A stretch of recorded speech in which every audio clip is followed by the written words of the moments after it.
Tout le monde se barre à l'étranger, entrepreneur, indépendant, créateur, talent. Et après, on fait les étonnés. On fait des débats, on cherche à des coupables, on dit que les gens n'ont plus de valeur. Mais soyons sérieux 2 minutes. Quand tu travailles dur, quand tu prends des risques, quand tu te lèves tous les matins pour bosser pour toi-même, quand tu crées ta valeur, et qu'en retour, on te taxe plus que tu respires, on culpabilise de réussir, on te complique chaque démarche, en fait, forcément tu pars. Et pas par manque d'amour pour la France, mais par instinct de survie.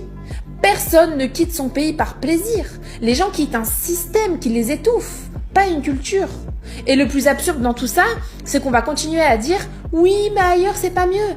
Peut-être, mais au moins on te laisse respirer, construire, projeter. La vérité, c'est que la France forme des gens intelligents, mais décourage l'ambition. Alors non, faut pas s'étonner. Faut pas s'indigner, faut pas faire semblant de découvrir le phénomène. Quand tu rends la réussite pénible, quand tu rends la croissance anxiogène et que tu rends l'avenir flou, les gens qui peuvent partir partent. Bah, elle a tout résumé. Bon, dans mon cas à moi, la France, j'en ai rien à foutre, donc voilà, je me sens mieux ailleurs. Mais pour 95% des gens, les gens, ils s'en vont pas par plaisir de quitter la France. Ils s'en vont parce qu'ils ont plus le choix, parce qu'ils se rendent compte qu'ils bossent comme des oufs et on leur pique tout leur pognon. Ils se rendent compte qu'à chaque fois qu'ils parlent de leur projet, ils se font rabaisser en permanence, que ce soit par des membres de leur entourage ou par des gens en général qui viennent leur dire qu'ils sont trop ambitieux et qu'il faut arrêter de rêver. Oui, parce qu'on appartient tous à des cases dans ce pays. Ce qui n'existe pas dans le monde anglo-saxon, par exemple. Et c'est aussi pour ça que les gens, ils se barrent.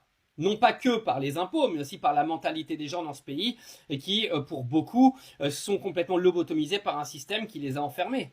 Aujourd'hui, clairement, si tu es quelqu'un d'ambitieux, tu ne peux pas rester en France, parce que tu vas aller travailler pour nourrir un système qui, lui, continuera en plus de te noyer, mais en plus de ça, les gens te convaincront que tu es une merde et que tu rêves beaucoup trop. Aujourd'hui, les jeunes, ils ont tous envie de se barrer de ce pays. C'est une réalité, et ils ont raison.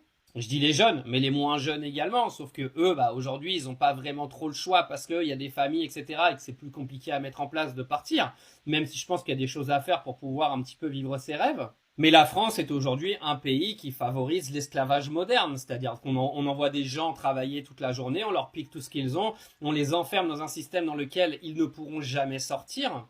Mais le pire dans tout ça, c'est que les gens qui font partie de cet esclavage moderne se sont convaincus que ce système est bon et que sans lui, des pays comme les États-Unis, etc., eux, par exemple, n'ont pas de mutuelle santé, blablabla. Mais c'est des conneries absolues parce que les gens en France, par exemple, si on reprend l'histoire des mutuelles santé, ils payent ça toute leur vie, mais ils ont cru que c'était gratuit. Je vous jure que le lavage de cerveau qui a été fait sur les gens qui font partie de cet esclavagisme aujourd'hui est une dinguerie. Donc oui, je le répète une dernière fois avant de clôturer cette vidéo-là, si aujourd'hui tu es quelqu'un qui rêve d'un avenir meilleur, qui rêve de récupérer un petit peu les fruits de son travail, tu peux pas rester en France parce que ce pays-là fera tout pour t'étouffer, clairement.